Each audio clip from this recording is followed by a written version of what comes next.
Tatahita sumilebra i birthday mo sen triste dugi tempo sa hagu hahu hasu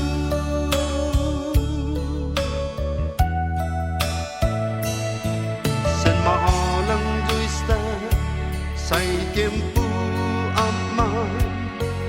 ifiguran matamu mampus na mahalan di corazon hu maafnas ningayan ay naufalingu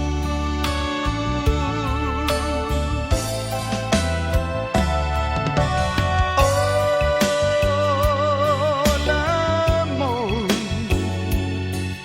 don't senti pade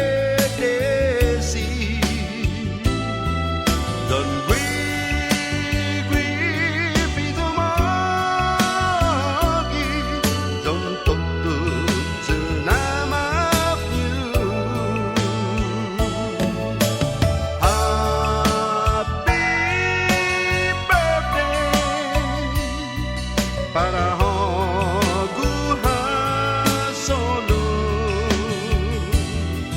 tahita sumilebra iyanin di cumpleaños mo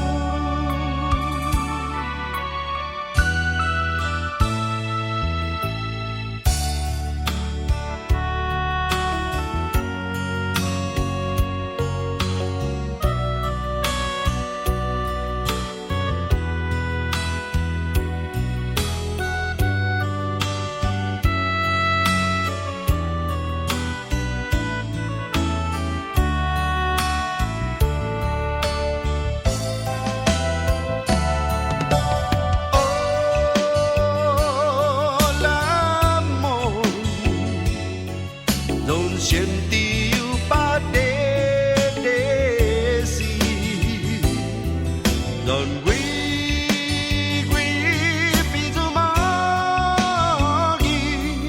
don tục tự giờ nam áp như happy birthday para hagu hasolo tahita sumilebra iyanin di cumpleaños